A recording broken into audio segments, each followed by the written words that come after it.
കോൺഗ്രസ് ക്യാമ്പുകളിൽ വലിയൊരു ആവേശവും പ്രതീക്ഷയും ഒക്കെ ആയിട്ട് ഇങ്ങനെ മുമ്പോട്ട് പോവുകയായിരുന്നു.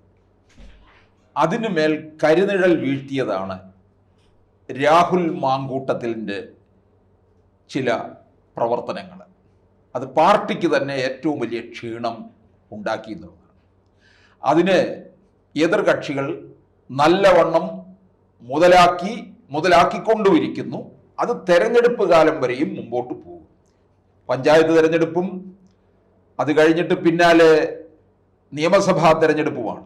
അതിൽ നന്നായിട്ട് തന്നെ CPM-കാർ ഉപയോഗിക്കും എന്നുള്ളത് ഉറപ്പാണ്.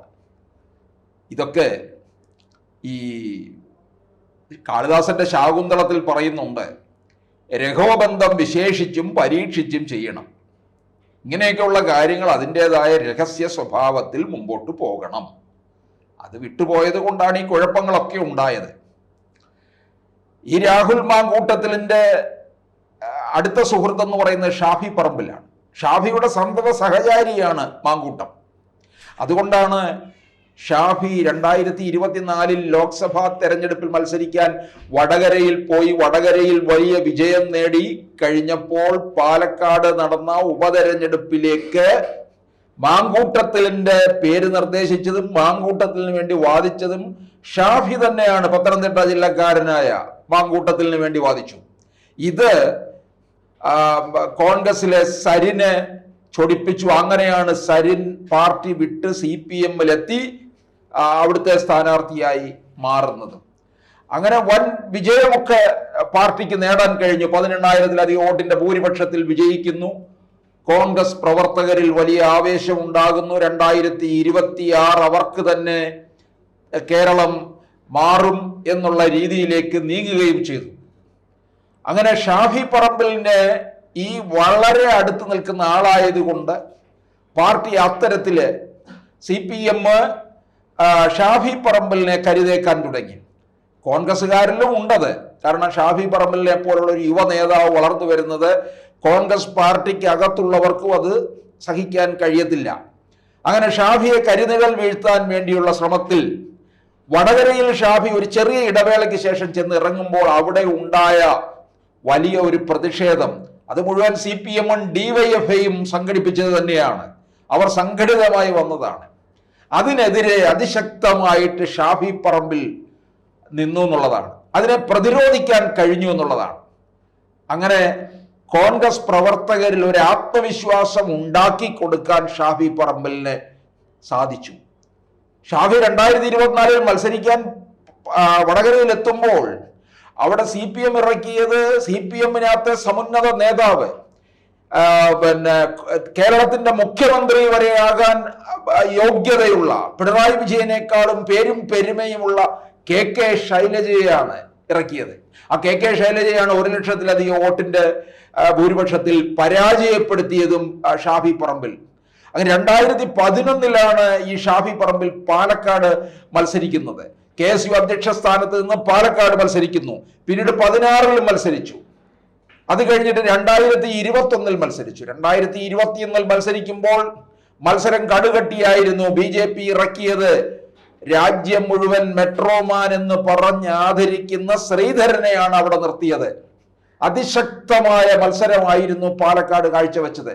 മെട്രോമാൻ ശ്രീധരൻ വിജയിച്ചു എന്നുവരെ ഏതാണ്ട് ഉറപ്പായി കഴിഞ്ഞു. പക്ഷെ 3000-ലധികം വോട്ടുകൾക്ക് മാത്രമാണ് മെട്രോമാനെ പരാജയപ്പെടുത്താൻ കഴിഞ്ഞുള്ളൂ. എന്നാലും ഷാഫി മണ്ഡലം നിലനിർത്തി എന്നുള്ളതാണ്. 21 പരാജയപ്പെടുമെന്നാണ് കരുതിയിരുന്നത്. മെട്രോമാൻ ശ്രീധരൻ തെരഞ്ഞെടുപ്പ് ഫലം വരുന്നതിന് മുമ്പ് തന്നെ MLA ഓഫീസ് വരെ മണ്ഡലത്തിൽ തുറന്നു എന്നുള്ളത് ഏവർക്കും അറിയാവുന്ന കാര്യം തന്നെയല്ലേ. അങ്ങനെ ഷാഫി ഉണ്ടാക്കിയെടുത്തിട്ടുള്ള, ഷാഫിക്കൊരു മതേതര സ്വഭാവമുണ്ട്. എന്തു പറഞ്ഞാലും കോൺഗ്രസ്സുകാരിൽ അത്തരത്തില് മതേതര സ്വഭാവമുള്ള ഒരുപക്ഷെ നമ്മൾ മുമ്പ് ആര്യാടൻ മുഹമ്മദിനെ കേട്ടിട്ടുണ്ട്. അദ്ദേഹം മുസ്ലിം ലീഗിന്റെ ഈ വർഗീയ രാഷ്ട്രീയത്തെ എതിർക്കുന്ന കൂട്ടത്തിലാണ്. ഇപ്പോൾ ആ ആര്യാടൻ മുഹമ്മദിന്റെ മകൻ ആര്യാടൻ ഷൗക്കത്ത് നിലമ്പൂരിലെ ഉപതെരഞ്ഞെടുപ്പിലൂടെ ജയിച്ചു വന്നിരിക്കുന്നത്. ഇവരൊക്കെ കോൺഗ്രസിനകത്തെ മുസ്ലിം മുഖങ്ങളാണ്. ഇവർക്കൊക്കെ ഒരുതരം മതേതര സ്വഭാവം നിലനിൽക്കുന്നുണ്ട് എന്നുള്ളതാണ്. അപ്പോൾ ഷാഫി പറമ്പിലിനെ ഒരു പുതിയ ഒരു നേതൃത്വമായതുകൊണ്ട് കേന്ദ്രം പോലും ഹൈക്കമാൻഡ് പോലും ഷാഫി പറമ്പിലിന്റെ പ്രവർത്തനത്തെ അതിയായി ഇഷ്ടപ്പെടുന്നുണ്ട്. ഷാഫി പറമ്പിലിനെ പോലുള്ള ഒരാള് നേതൃസ്ഥാനത്തേക്ക് വന്നു കഴിഞ്ഞാൽ അത് പാർട്ടിക്ക് പുതുജീവൻ കിട്ടും. അധികാരത്തിൽ വന്നു കഴിഞ്ഞാൽ വീണ്ടും ആ അധികാരം നിലനിർത്തിക്കൊണ്ടു പോകാനായിട്ടും സാധിക്കും എന്നാണ് ഹൈക്കമാൻഡ് കണക്ക് കൂട്ടുന്നത്. അങ്ങനെയാണെന്നുണ്ടെങ്കിൽ ഇപ്പോൾ വി ഡി സതീശനും രമേശ് ചെന്നിത്തലയും സണ്ണി ജോസഫും ഇവരെല്ലാവരും തന്നെ നിയമസഭയിലേക്ക് മത്സരിക്കും.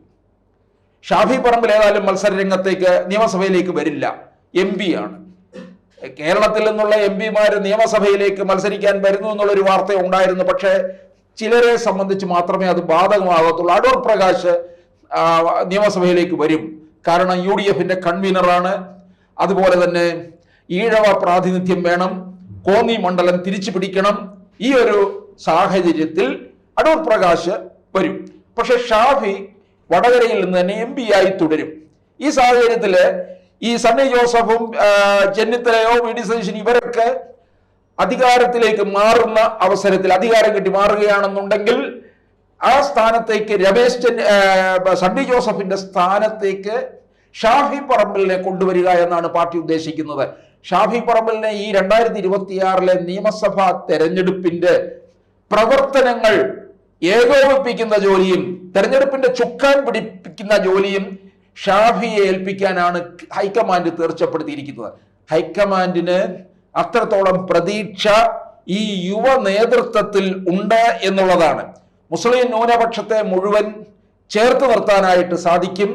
അതുപോലെ തന്നെ ഒരു മതേതര സ്വഭാവവും ഉള്ളതുകൊണ്ട് ഷാഫിക്കൊരു വലിയ ജനകീയത ഉണ്ടെന്നുള്ളതാണ്. ആ ജനകീയത മുതലാക്കാനായിട്ട് കോൺഗ്രസ് പാർട്ടിക്ക് കഴിയും എന്നുള്ളത് ഹൈക്കമാൻഡ് മനസ്സിലാക്കുന്നുണ്ട്.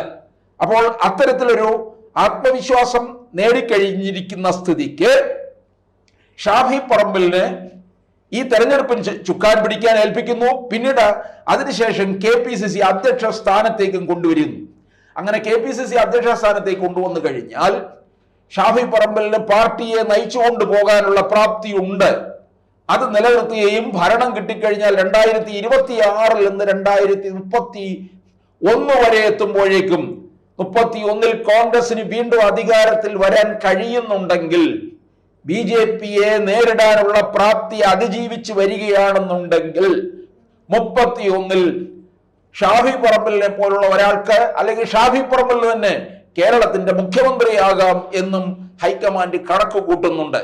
അങ്ങനെ കോൺഗ്രസിനെ സംബന്ധിച്ചിടത്തോളം ഒരു വലിയ ഉണർവും ഉന്മേഷവും അങ്ങനെ അത്തരത്തിലുള്ള ഒരു പരിവേഷം നൽകാനായിട്ട് ഷാഫി പറമ്പിലിനെ പോലുള്ള ഒരാൾക്ക് കഴിയും. ഇത് ഇത്രയും നാളത്തെ ഈ ഒരു കരുനിഴൽ വീഴ്ത്തിക്കൊണ്ടിരുന്ന ആ അവസ്ഥയിൽ നിന്ന് മാറ്റി ഒന്ന് നേരെ കൊണ്ടുവരാനായിട്ട് ഷാഫി പറമ്പിലിനാണ് കഴിഞ്ഞത്. അതുകൊണ്ട് നേതൃത്വം ഷാഫി പറമ്പിലേക്ക് മാറും എന്നാണ് പാർട്ടി വൃത്തങ്ങളിൽ നിന്നും അറിയാൻ കഴിഞ്ഞിട്ടുള്ളത്.